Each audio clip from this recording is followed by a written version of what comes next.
Hi friends, welcome back to our channel Jasvikanta vlogs. నేను మా స్కూల్లో మ్యాథ్స్ ప్రాజెక్ట్స్ చేయించాను. 3-4 సైన్స్ ఫేర్ ఉంది. ఓకేనా, ఇది ఒకటి ఫస్ట్ వన్ వచ్చేసి క్లాక్ వర్క్ మోడల్. అంటే మన 5 టేబుల్ పిల్లలకి ఈజీగా అర్థమయ్యేటట్టు ఎక్స్ప్లెయిన్ చేయొచ్చు క్లాక్ మోడల్లో. ఫస్ట్ ఒక కార్డ్బోర్డ్ తీసుకుని ఒక చార్ట్ తీసుకోవాలి. కార్డ్బోర్డ్ సర్కిల్లో క్లాక్ సర్కిల్లో ఉంటుంది కాబట్టి సర్కిల్ మోడల్లో కట్ చేసుకొని దానిపైన చార్ట్ పేస్ట్ చేసుకోవాలి. దాని తర్వాత మొత్తము నెంబర్స్ క్లాక్ ఎలా ఉంటాయో అలాగే యాజ్ ఇట్ ఈజ్గా నెంబర్స్ వేసుకోవాలి 1 to 12 వరకు. వేసుకున్న తర్వాత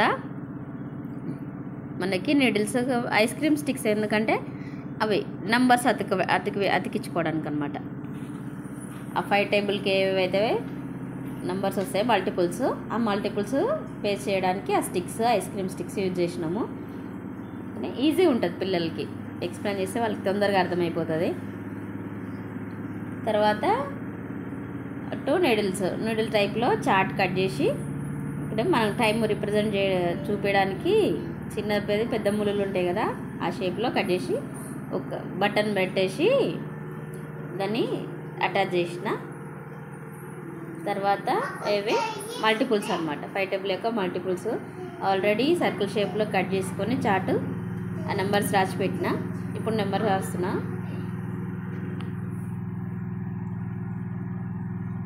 నెంబర్ రాసి అవి గమ్తో మనం పేస్ట్ చేసుకోవాలి, అంతే.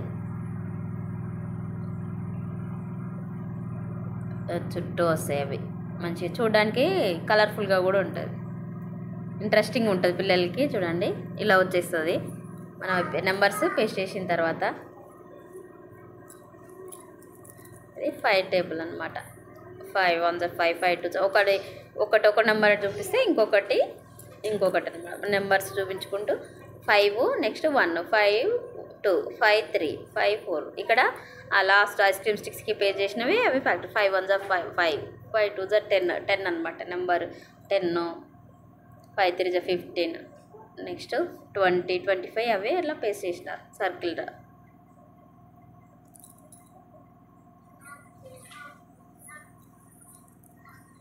పిల్లలకు కూడా ఈజీ ఉంటుంది ఎక్స్ప్లెనేషన్. ఇది వచ్చేసి యాంగిల్స్, మనకి డిఫరెంట్ టైప్ ఆఫ్ యాంగిల్స్ ఉంటాయి కదా,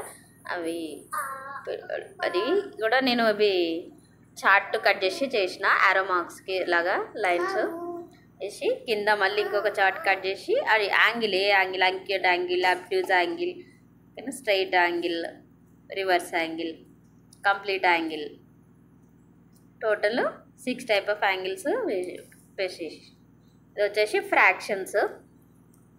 మన ఫ్రాక్షన్స్ ఇలా ఎక్స్ప్లెయిన్ చేస్తే పిల్లలకి ఇంకా ఈజీగా అయిపోతుంది. డిఫరెంట్ పార్ట్స్ అనమాట. అవి ఎన్ని పార్ట్స్ మనం ఫిల్అప్ చేసినాము, ఎన్ని పార్ట్స్ ఇచ్చినాము, మన పిల్లలకి ఈజీగా అర్థమైపోతుంది. ఇది కూడా సేమ్ యాజ్ ప్రాసెస్. ఒక కార్డ్బోర్డ్ సర్కిల్ కట్ చేసుకుని దానికి ఒక చార్ట్ పేస్ట్ చేసి మళ్ళీ అవి డిఫరెంట్ సర్కిల్ డ్రా చేసి అందులో ఫ్రాక్షన్స్ వేసిన. మిడిల్లో నెంబర్స్ ఉన్నాయి, ఫ్రాక్షనల్ నెంబర్స్. ఫ్రాక్షనల్ నెంబర్ని ఇప్పుడు మనకి ఏదైతే అవి ఫ్రాక్షన్స్ ఉన్నాయి కదా సర్కిల్లో చూపించినాం కదా, వాటి దగ్గర పెట్టేసి 4/8 కదా, 1/8, 4/8, 8/8,